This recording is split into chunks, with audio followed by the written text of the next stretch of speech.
День за днем корреспонденты нашего телеканала следят за всем, что происходит у нас в республике и, конечно, за ее пределами. И сегодня, подводя итоги уходящей недели, мы расскажем вам о самых интересных событиях. Вы смотрите итоговую программу «Якутия. День за днем». Меня зовут Иван Лазаренко, и вот о чем мы поговорим сегодня. Жители России выбрали тех, от кого зависит социально-экономическое развитие страны в ближайшие 5 лет. Избранные вами депутаты начнут совместную работу по обсуждению и принятию важнейших законов. Экстремально низкий вес при рождении не приговор. Расскажем о работе столичных неонатологов. Врачи от Бога, можно сказать, потому что таких маленьких детей выхаживать, это в первую очередь надо иметь такую силу, терпение. Ко дню предпринимателя в столице региона проходят выставки, слеты и всевозможные форумы. Когда люди приезжают к нам и нам везут интересную продукцию, вкусную, свежую, и где мы можем продегустировать, это, конечно, всегда радует всех горожан.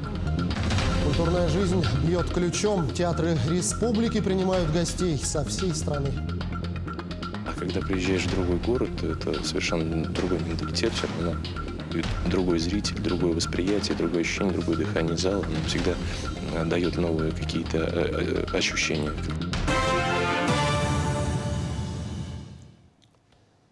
Хоть и прошли они неделю назад, самое пристальное внимание на этой неделе было приковано именно к ним – выборам депутатов Государственной Думы 8-го созыва.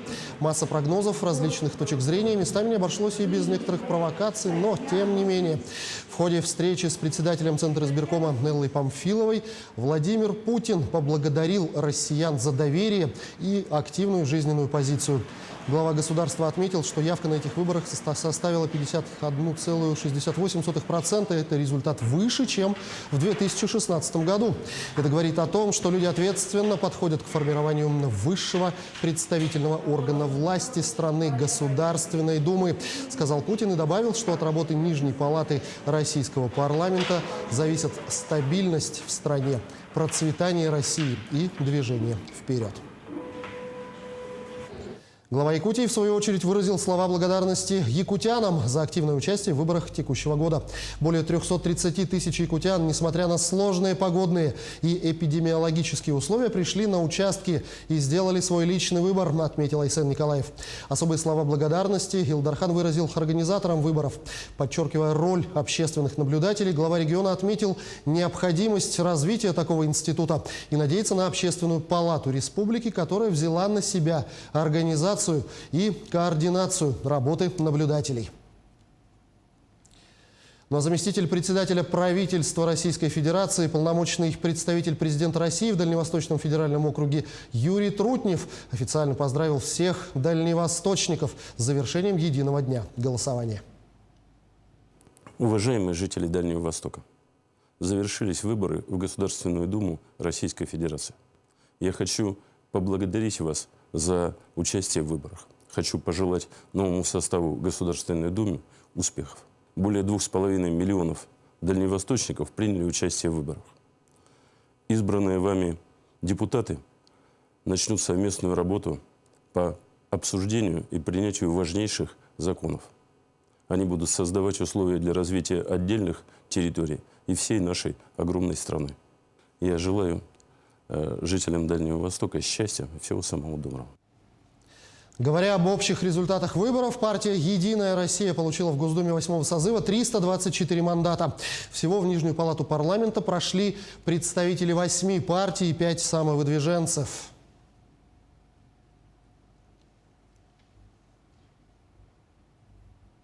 Глава республики Айсен Николаев во время рабочей поездки в Москву провел ряд встреч, в том числе с народными избранниками, депутатами Госдумы 8-го созыва Сарданой Евксентьевой, Юрием Григорьевым и Федотом Тумусовым. Обсудили планы совместной работы во благо развития Якутии и улучшения качества жизни якутян.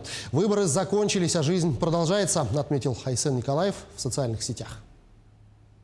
Забайкальский край, Якутия являются крупнейшими два региона на территории Российской Федерации. Они, кстати, граничат. Много очень схожих проблематики. Оба являются территориями, на которых на 90% находится в зоне вечной мерзлоты. Я, кстати, хочу отметить, что являюсь один из авторов законопроектов о защите вечной мерзлоты на территории Республики Саха-Якутия. Есть тот огромный комплекс проблем, которые являются по недрам, как взаимоотношения населения с недропользователями. Ну и, соответственно, вся инфраструктура – это такие же дороги.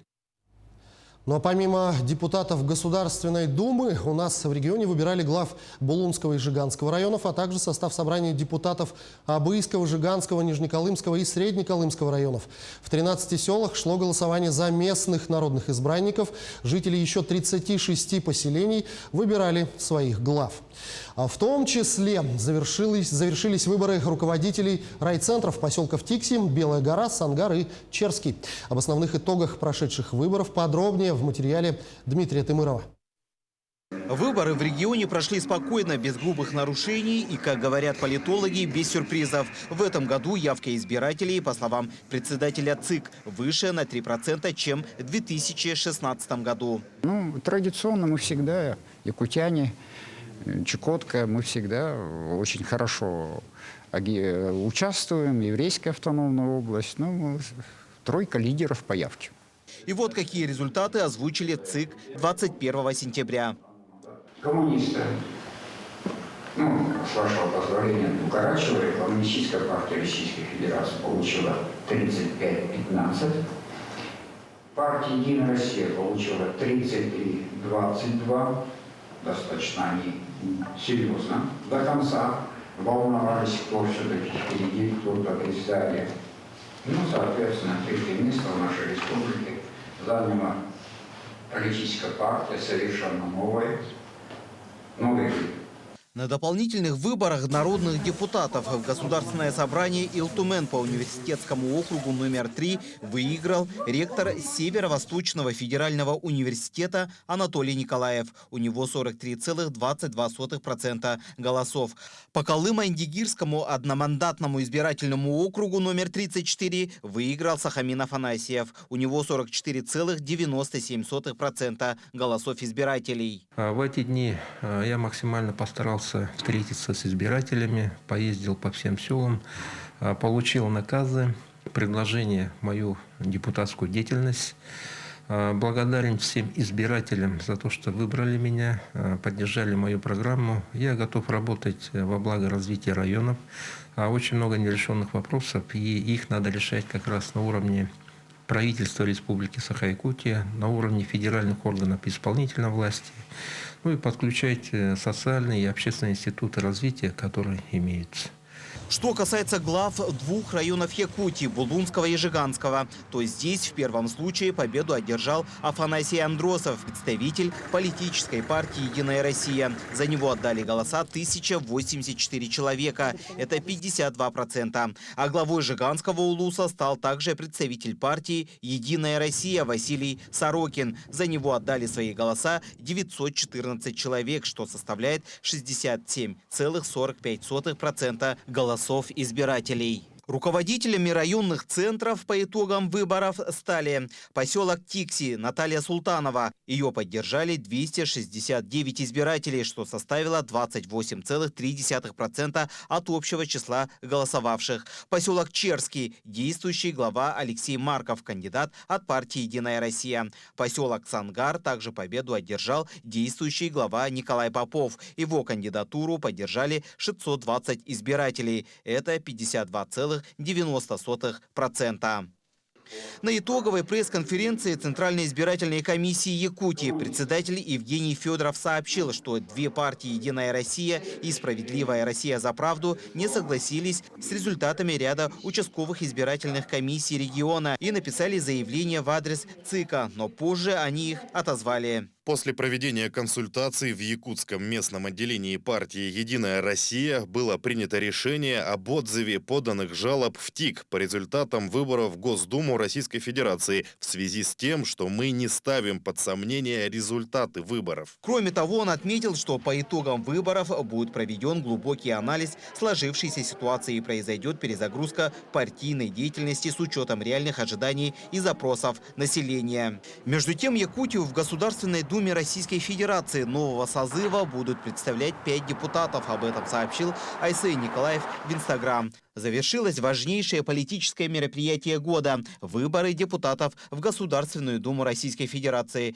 Якутия, как и вся страна, сделала свой выбор. И я рад, что, несмотря на сложные выборы, интересы нашей республики на федеральном уровне будут представлять 5 депутатов, сообщил глава Якутии. В эти дни Айсей Николаев работал в Москве, где он встретился с народными избранниками, депутатами Государственной Думы 8-го созыва Сарданой Аксентьевой, Юрием Григорьевым и Федотом Тумусовым. Они обсудили планы совместной работы во благо развития Якутии и улучшения качества жизни якутян. Напомним, что от партии КПРФ также был избран Петр Амосов и еще один депутат по партийному списку «Единой России».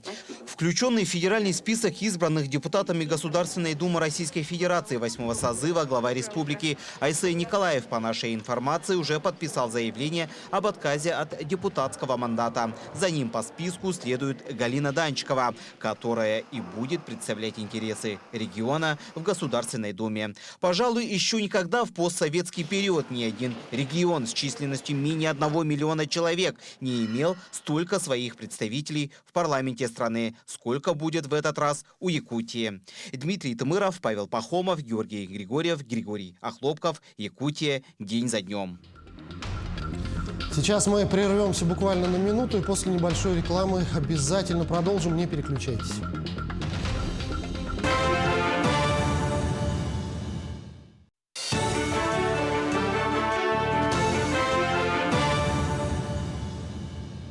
А мы продолжаем программу. Карантин объявили в школах Якутска на целых 2 недели. Школы и организации дополнительного образования переведены на дистанционную форму обучения в связи с ростом заболеваемости ОРВИ. Такое решение приняла санитарно-противоэпидемическая комиссия столицы. Таким образом, с 25 сентября по 8 октября временно приостановлен учебный процесс и внешкольные занятия с 1 по 11 класс во всех школах города. Получать знания ученики продолжат дистанционно. Отмечается, что показатель заболеваемости в Якутске превышает недельный эпидпорог более чем в 2,5 раза. За неделю ОРВИ заболели более 8 тысяч человек. К эпидсезону 2021-2022 года прививкой против гриппа планируется привить 60% от общего населения в группе риска, 75%. На сегодняшний день прививку от гриппа получили более 27 тысяч человек, из них около 17 тысяч взрослых. Вакцинацию детям следует провести от гриппа.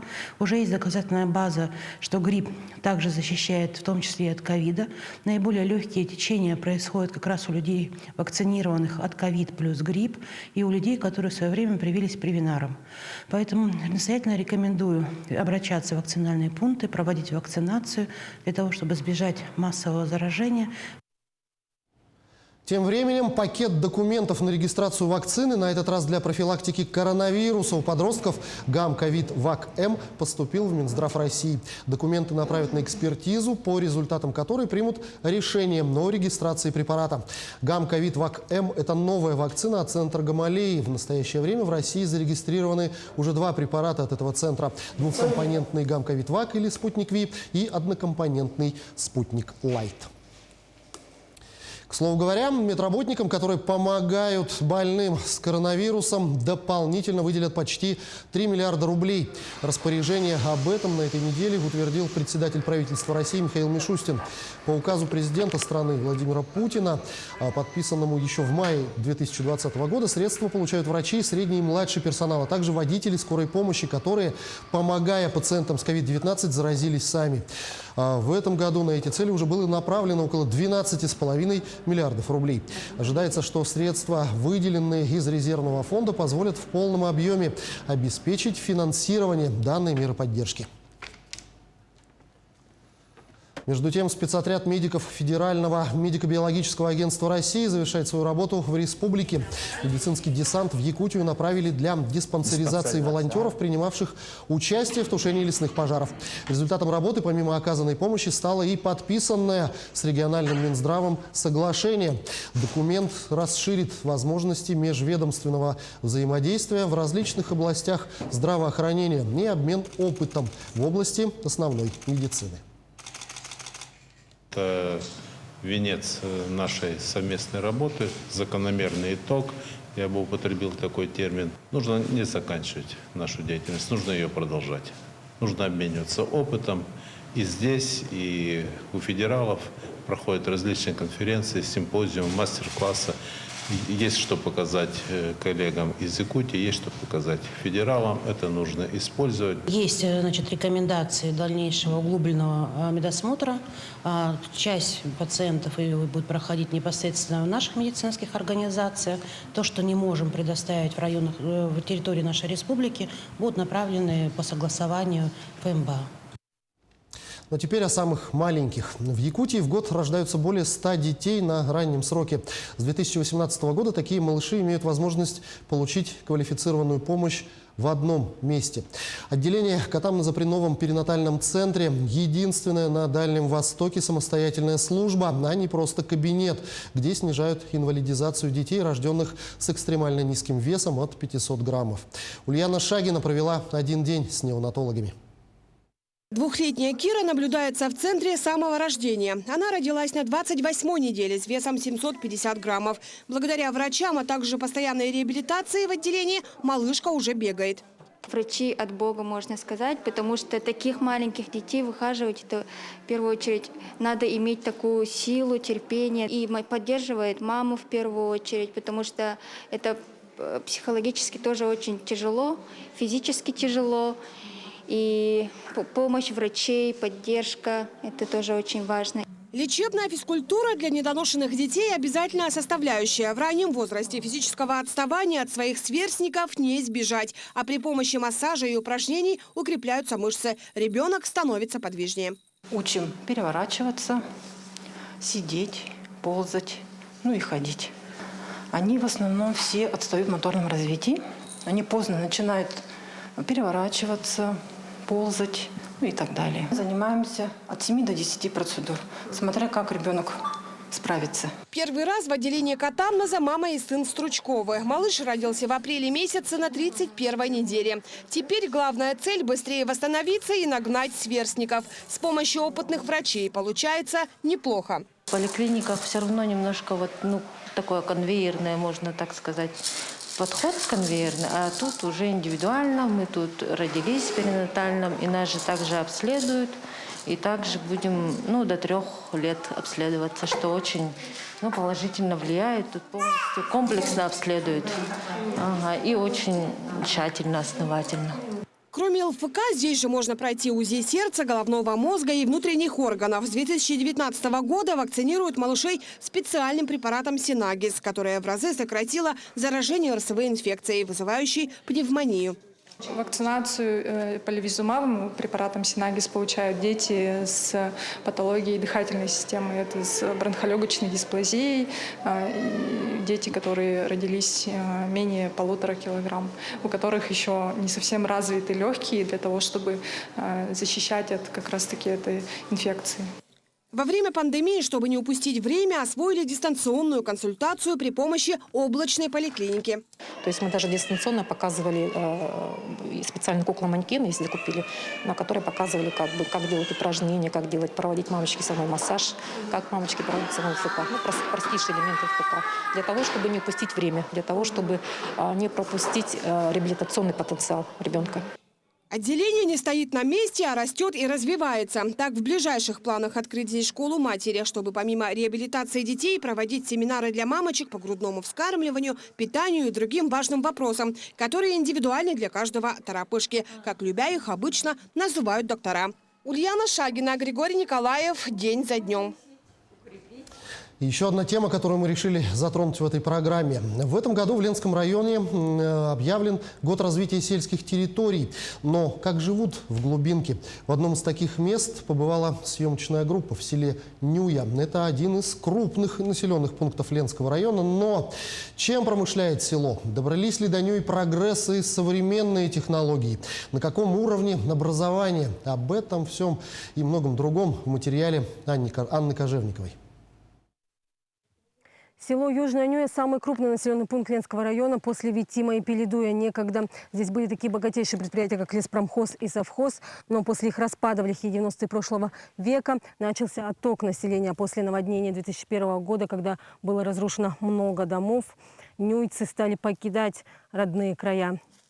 А те, кто остались, в основном занимаются сельхоздеятельностью, либо трудятся в соцучреждениях. Ведь производственных объектов в Нюе нет. Сегодня в селе 10 крестьянско-фермерских хозяйств. Картофель и капуста давно уже стали брендом села Нюя. Но сельхозпроизводители в последнее время все чаще сталкиваются с проблемой нехватки людей на уборке овощей. Я вот в совхозе работал, и руководителем работал, и специалистом работал.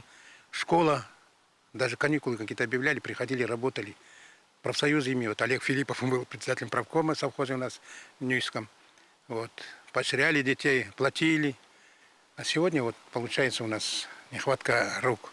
Таир Унаджев, как и многие нюйские фермеры, нанимает людей из Ленска. Работникам оплачивается проезд, проживание, предоставляется питание. При этом заработать на полях можно неплохо. Но это сегодня, по-видимому, не модно. За день в среднем можно нарубить от 100 до 150 мешков капусты, если погодные условия позволяют. Тем более, что капуста в этом году уродилась хорошая. А это до 5500 заработка в день. Есть и другая проблема – сбыт овощей и хранения их в зимний период, если не продали осенью. Раньше, вот, допустим, я уже к концу октября, в начале ноября у меня ничего не было. Уже все сбывалось. А сейчас с каждым годом все тяжелее и тяжелее. Сейчас вот нынче вот последнюю партию в марте сдал. Вот приходится до марта держать. Это все переборка, все это лишние затраты. Если растениеводство в Нюе развито хорошо, то с животноводством дела обстоят хуже. Содержать буренок сегодня мало желающих. В Нюе всего 50 голов крупнорогатого скота и чуть свыше 200 лошадей. Да, скорее всего, надо, чтобы были рабочие места, чтобы люди сюда ехали, начинали заниматься. Тогда, скорее всего, для дома, для себя будут уже начинать держать животных.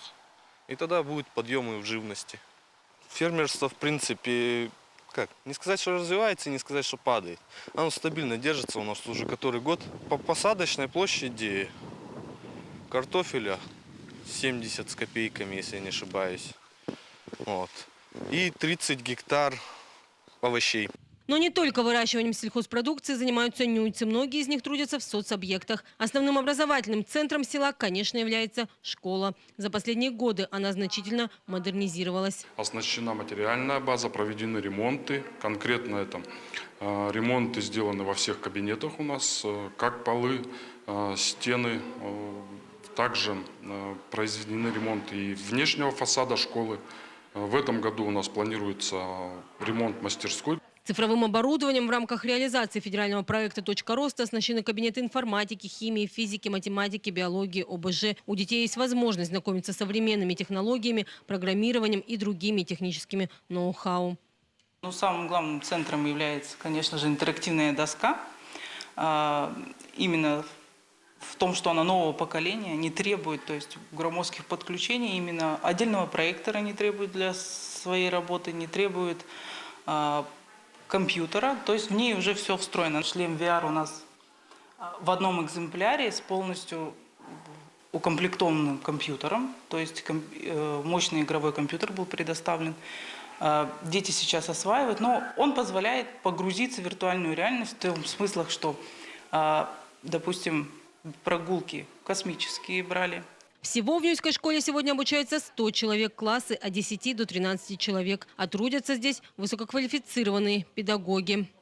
Создают условия для жителей и на уровне администрации Наслега и района. Уже многие дома в Нюе оснащены благоустройством. В этом году район выделил 1 миллион рублей и Нюйская администрация 1,5 миллиона для помощи социально незащищенным гражданам. Это 40 человек получили деньги на ремонт жилья. В основном нюйцы устанавливают электроотопление. Я надеюсь, что сейчас они к концу сентября подъедут и будет присоединение. Но у нас где-то около 40 заявлений на то, чтобы у них тепло было. У нас же проблемы с заготовкой дров, и поэтому в этом году у нас будут люди с электроотоплением. Не забывают и о благоустройстве села. В этом году Нюйский Наслег выиграл в федеральном конкурсе на предоставление финансирования в рамках программы «Комфортная городская среда». Мы выиграли 10 миллионов. А для этого, чтобы выиграть, нужно софинансирование с района. И районная администрация выделила 5 миллионов 157 тысяч рублей. И поэтому в конце этого года определится подрядчик. И со следующего года у нас объект – это благоустройство общественного пространства, это строительство сквера в селе Нюя. Строительство начнется в следующем году. Вот так преображается село. Для того, чтобы жизнь не затухала в сельских глубинках, конечно, в первую очередь нужны комфортные условия для быта, работы и досуга. Анна Кожевникова, Виталий Андреев, Ленск. Сейчас мы снова прервемся буквально на несколько мгновений. Не переключайтесь, оставайтесь на нашем канале.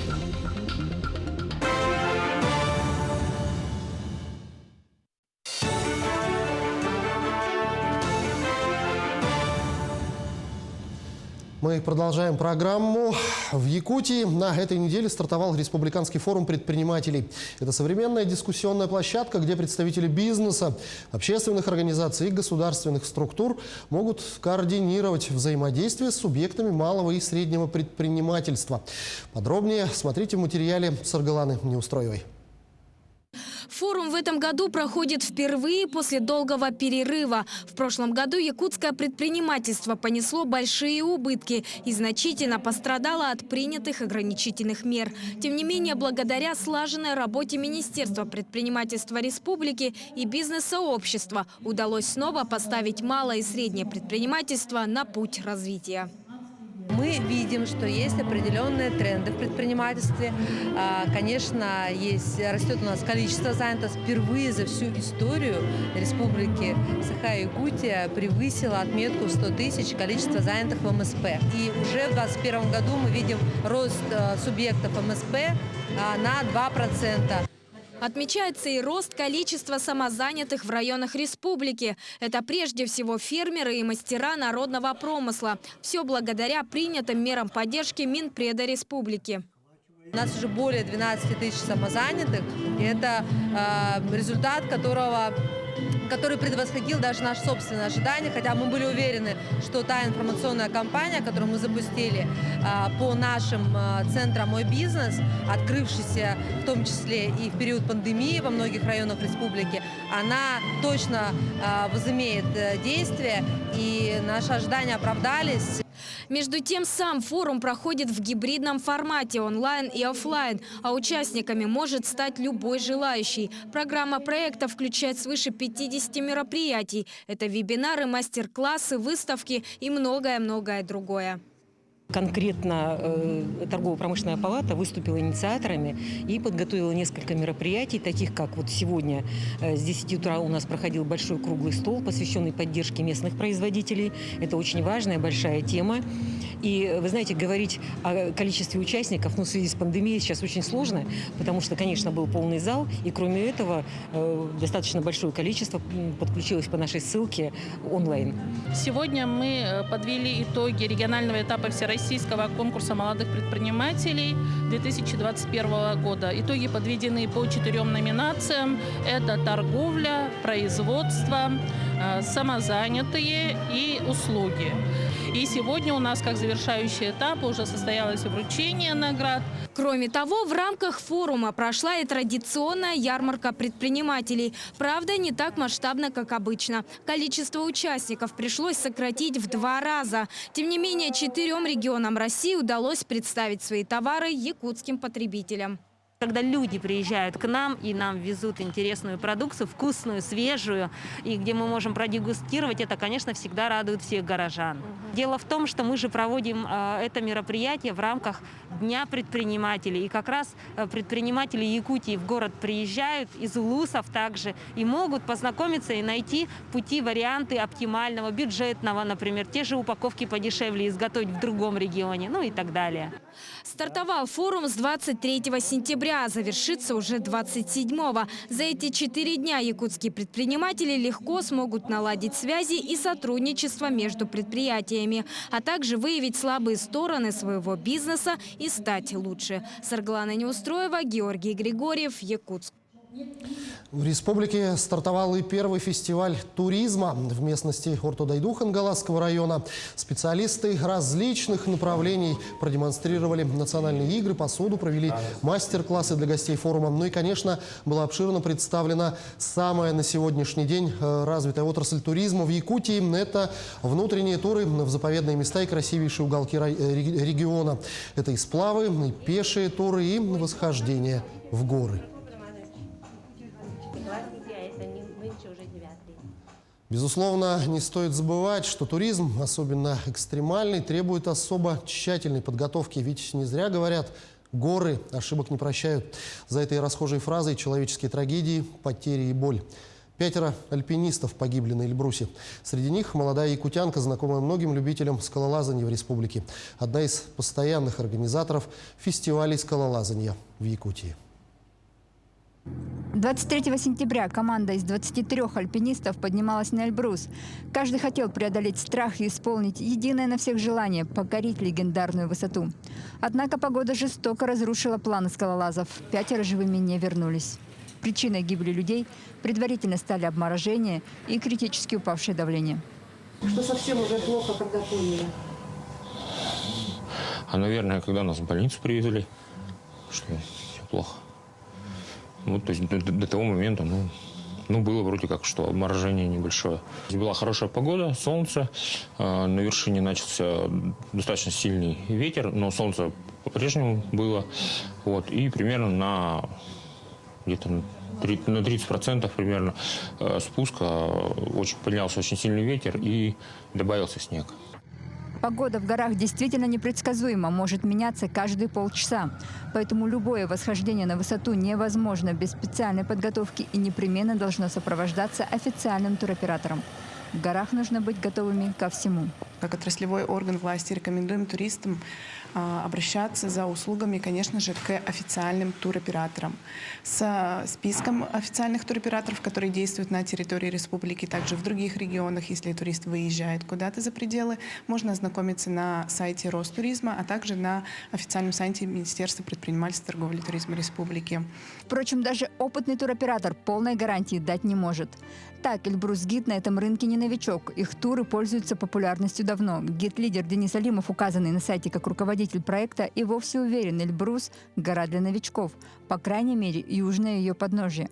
Почему новичку нужно идти на Эльбрус и именно по маршруту с юга? Старанием, вернее, нашей конторы, наших коллег, тех, кто занимается коммерческими восхождениями, юг превращается в некий аттракцион.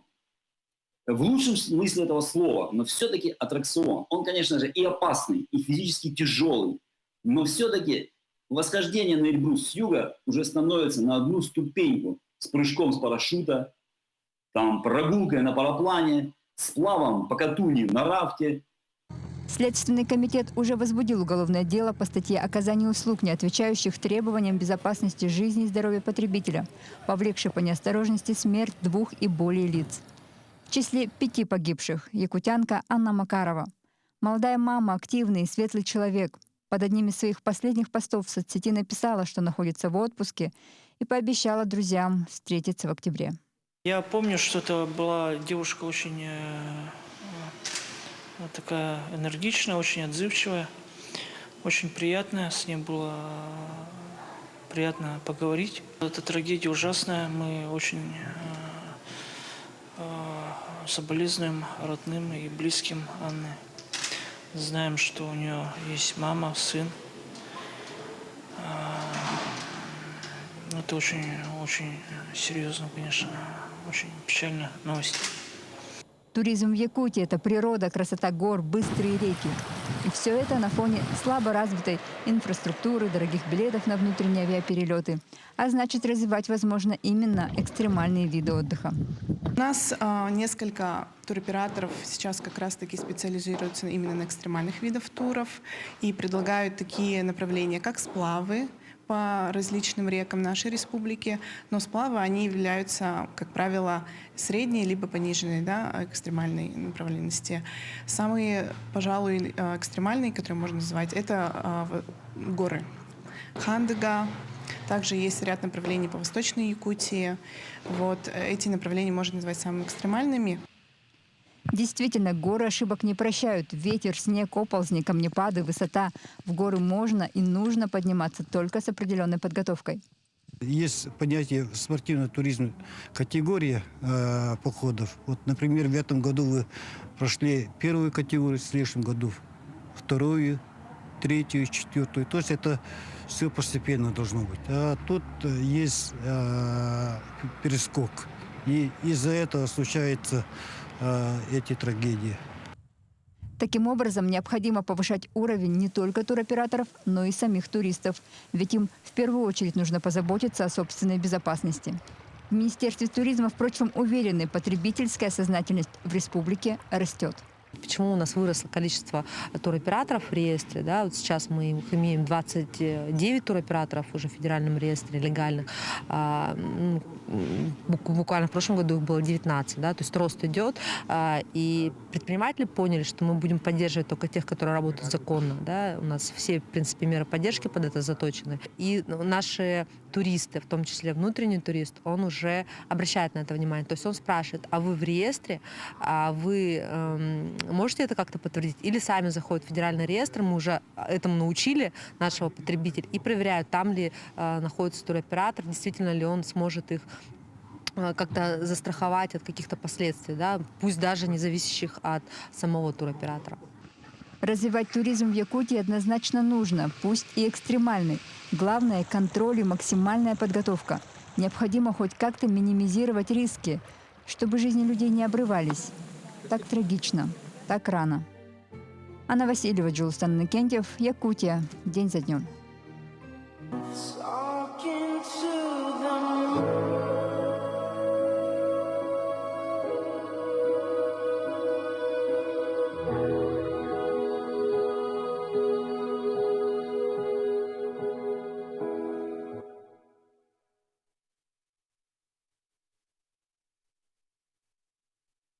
Мы продолжим буквально через минуту. Не переключайтесь.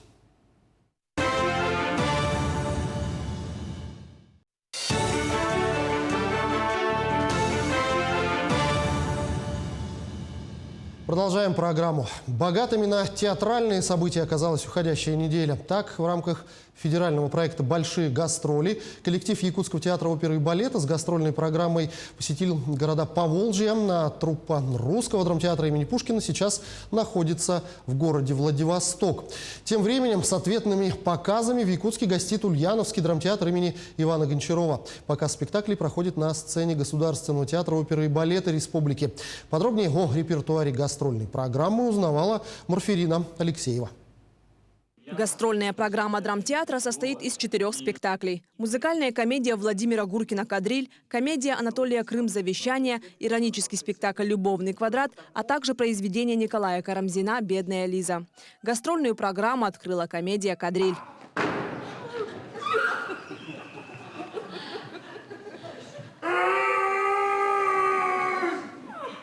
Это люди, которые живут около Байкала, деревушка, люди, которых давно не посещали дети, то есть одинокие сами по себе и старающиеся что-то поменять. И в результате изменения входят в их жизнь. Да еще какие. И следующий спектакль «Любовный квадрат», где я играю жену главного героя, которую он оставил. Ну, это тоже такая комедия. И посмотрите, во что в результате это выльется, когда 3 женщины борются за одного мужчину. Коллектив Ульяновского театра привез свои самые топовые спектакли. К примеру, зрителей ожидает современное прочтение классического произведения Карамзина «Бедная Лиза», а также пьеса широко известного в России драматурга Анатолия Крым «Завещание целомудренного бабника». Хотя действие спектакля проходит в течение 1 дня, пьеса цепко держит внимание. Крым – профессионал, знающий толк в интриге. Актеры взволнованы, они впервые предстанут перед якутским зрителем. Это новый зритель всегда. Мы привыкли работать для своего зрителя, зритель привык к нам, он знает нас, как артистов. Мы уже знаем, как зритель будет реагировать или предполагаем хотя бы даже вот так вот. Да? А когда приезжаешь в другой город, это совершенно другой менталитет все равно. И другой зритель, другое восприятие, другое ощущение, другое дыхание зала. Нам всегда дает новые какие-то ощущения как артисту, и ты начинаешь думать, в правильную ли ты сторону двигаешься вообще. Ну, как бы, то есть новый зритель никогда не даст тебе соврать на сцене. В труппе Ульяновского театра трудится актриса Дарья Долматова. Оказалось, Дарья родом из Якутии. Побывать на родной земле спустя почти 30 лет и выступить перед своими земляками – одно из самых заветных желаний актрисы. И Якутск начал мне сниться. С периодичностью раз в месяц, стабильно, в течение 27 лет. Это я не вру. И всякий раз я просыпаюсь. И когда возникла вот эта история о том, что как будто бы планируются гастроли в город Якутск, это еще было год назад, перед пандемией, я даже подумала, неужели это реальность, неужели мне это не снится? Да, могут вырасти многоэтажки какие-то стеклянные, там, да, вот я смотрю очень много каких-то новых зданий, практически нет частного сектора.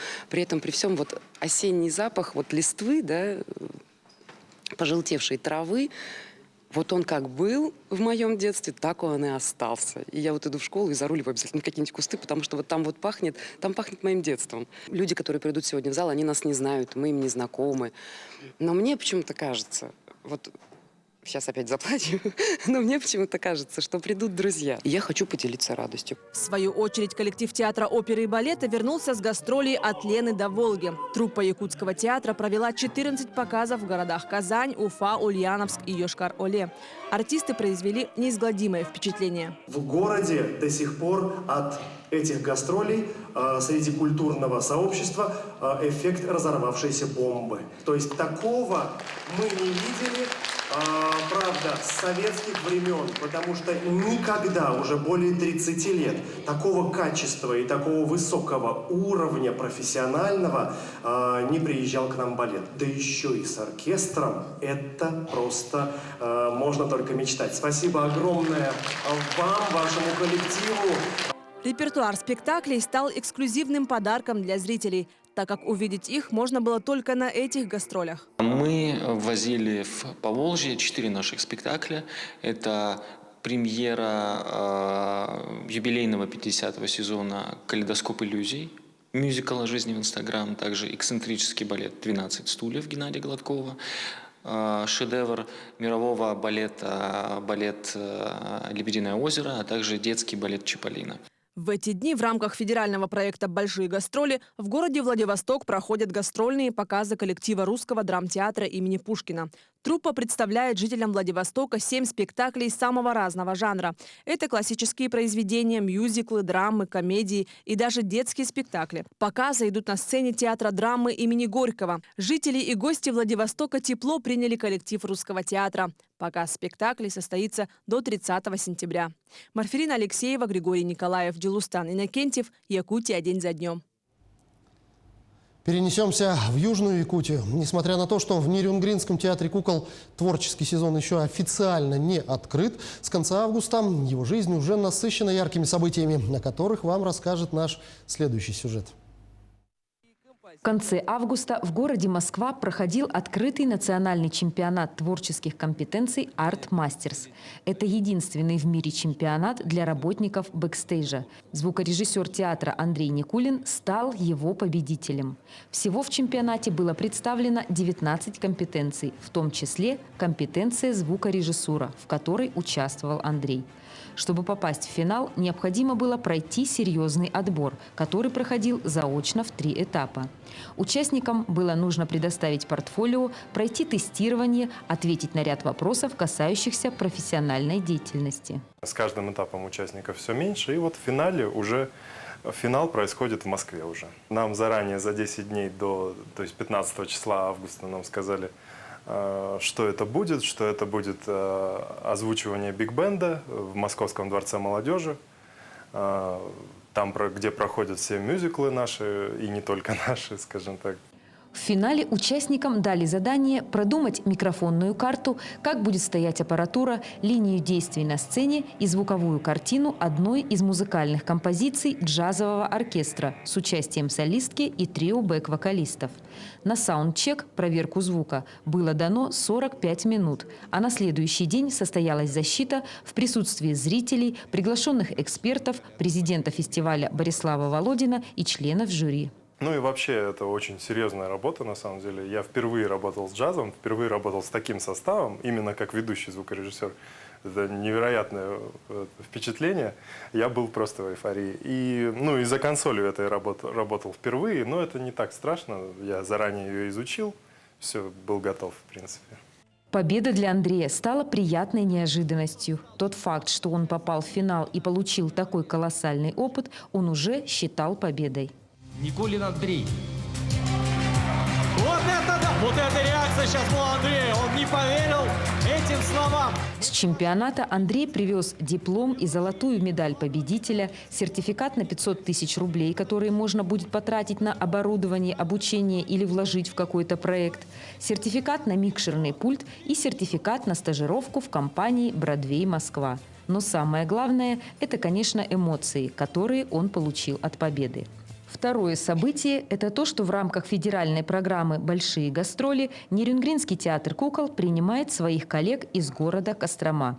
В Нерюнгре костромичи пробудут 7 дней и покажут всего 10 спектаклей. Дети от 5 лет смогут увидеть спектакли «Принцесса на крыше» и «Не ежик», а для более старших зрителей будет показан спектакль «Моцарт и Сальери» по маленькой трагедии Пушкина. Труппу театра тепло встретили как сотрудники Нерюнгринского театра, которые быстро помогли решить технические неполадки, так и маленький зритель. Он очень гостеприимный, очень теплый и очень радушный. Вот сегодня мы, когда отыграли спектакль, дети пришли нам вручать цветы, и дети пришли обниматься. То есть такой непосредственный контакт и обмен энергетикой – это очень, очень важно. Спасибо вам огромное за столь теплый и радушный прием. Открыл гастроли Костромского театра спектакль «Не ежик». Эта сказка учит делать себя самим собой и что сердце тебе подсказывает. Мне понравился ежик, как ежик менял себя. Я понял, что человека изменить нельзя, что он знает, как ему жить. Смешное было это, когда ежик подошел с зайчими ушами и с лисичьим, и с белкиным хвостом. Ну, она была веселая, еще познавательная, учебная. А труппа Нерюнгринского театра в это время, наоборот, уехала с обменными гастролями в Кострому. И там они покажут полюбившиеся нерюнгринцам спектакли «Майдадыр», «Песнь тундры» и «Судьба» режиссера Александра Иванова. Теперь осталось дождаться их возвращения и также ярко открыть новый 37-й театральный сезон. Ирина Кичигина, Захар Головин, Вадим Барашков, Нерюнгри. Ну и о спорте. В Стамбуле прошли соревнования второго этапа Кубка мира по масс-рестлингу и открытый чемпионат Европы. Всего за медали боролись 12 стран. Россию в Турции представили 27 сильнейших масс-рестлеров. О победах, поражениях смотрите в материале нашей коллеги Айсены Бурнашовой. Выполненные в форме якутских чаранов чаши победителей уже ждут своих обладателей. Кстати, вместе с этими кубками лучших масс-рестлеров также наградят и медалями, объединенными в один единый треугольник. Внутри каждого медаль с логотипом Международной федерации масс-рестлинга, второго этапа Кубка мира и открытого чемпионата Европы по масс-рестлингу. Более 100 спортсменов рвутся выйти на помост. С желанием не просто победить, но и взять реванш готовится и титан из Кыргызстана Килдыбек Атайбек Кулу. Я в мире на втором месте стою. Сегодня хочу Дмитрия Попова выиграть. Честно говоря, дважды проиграл, но в этот раз я хочу выиграть его. Сразу в первом же матче Килдыбек перетянул лидерство на свою сторону. Мастер спорта России международного класса Дмитрий Попов, похоже, не был готов к столь дерзкому старту и поспешил реабилитироваться. 2 раза перетянув палку на свою сторону, якутянин завершил поединок со счетом 2-1. Интригующей оказалась борьба за золото и в женском масс-рестлинге. 20-летняя Кымбат Нуржанова из Кыргызстана также горела желанием провести реванш с легендарной Екатериной Белолюбской. Последняя встреча спортсменок проходила в этом году в Узбекистане. Тогда золото перетянула якутянка. Встреча в Стамбуле началась со свободного старта. Это и определило ход всего поединка. В этот раз удача оказалась на стороне кыргызской спортсменки. 2-0 в пользу Кымбат. Я обещала взять у нее реванш. Вот этот день сегодня настал. Я всегда вот ходила в тройку, но это первый раз, когда я получила первое место. К этому соревнованию я готовилась очень долго, упорно. Спасибо моему тренеру. Без него я бы не смогла достичь таких высот. Конечно, немного расстроилась из-за второго места. Хорошо, что на помосте появляются молодые масс-рестлеры. Мне же в этом году уже 50 лет. Поэтому, скорее всего, это последние поединки. Затем я завершу свою спортивную карьеру. Всего же на втором этапе Кубка мира российская сборная завоевала 10 золотых, 9 серебряных и 6 бронзовых медалей. Открытый чемпионат Европы также прошел для нашей команды с триумфом. Так, Сергей Фролкин стал абсолютным чемпионом Европы. В финальной схватке якутянин в упорной борьбе со счетом 2-1 победил самого титулованного масс-рестлера мира Виктора Колебовчука. Айсена Бурнашова, Виктор Олесов, Стамбул, Турция. Что ж, именно такой была эта неделя. Наши корреспонденты продолжат следить за развитием событий. Вы смотрели программу «Якутия. День за днем». Для вас в студии работал Иван Лазаренко. Я с вами прощаюсь. Берегите себя и помните, что единственный способ остановить пандемию коронавируса – это, безусловно, вакцинация. До встречи в эфире.